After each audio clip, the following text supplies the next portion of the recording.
சரி, அடுத்த நாள் யுத்தத்துக்கு வரும் பொழுது சரணடைந்து விடலாம், யோசிச்சு ஒரு முடிவெடுக்கலாம் அப்படின்னு இவர் எடுத்திருப்பாருன்னு பார்த்தா இல்லையாம். மனைவி சொல்றா, சுவாமி வெற்றியோடு வாருங்கள், வெற்றி திலகம் இட்ட பொழுது இன்று போவேன், வருவேனா என்று தெரியாது என்றார். அப்போ அந்த மனைவி கேட்டாலாம், சூரன் வாயிலிருந்தா இப்படி ஒரு வார்த்தை? எப்பேற்பட்டவர் நீங்கள், உங்கள் வாயிலிருந்து இப்படி ஒரு வார்த்தையை நான் எதிர்பார்க்கலையே என்றார். அவர் பாலன் தானே என்று சொன்னீர்களே.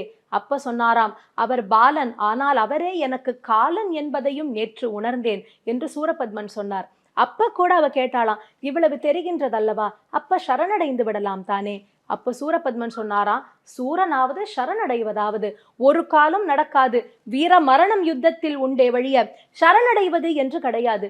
பெண்ணே, நீ எவ்வளவு பெரிய பாக்கியசாலி என்று நினைத்து பார். உன்னுடைய கணவனுடைய சரித்திரம், முருகப்பெருமானை பற்றி பேச வேண்டும் என்றால் சூரபத்மனை பற்றி முதலில் பேசி ஆக வேண்டும். அவருடைய அவதார நோக்கம் பேசும் பொழுது சூரபத்மனை பற்றி பேசித்தான் ஆக வேண்டும். அதோடு அல்ல, அந்த பாலன் முருகனால் எனக்கு ஒரு மரணம் ஏற்பட்டது என்றால் அது முக்தி பேரு அல்லவா, அதனால் எப்படி பார்த்தாலும் நாம் பாக்கியசாலிகள், சரணடைவது என்பது கிடையாது என்று சொல்லிவிட்டு சூரபத்மன் அன்று யுத்தத்துக்கு கிளம்பினார். சரி, தோக்க போறோம்னு தெரிஞ்சதுக்காக ரொம்ப கம்மியா அவர் யுத்தம் பண்ணலையாம்.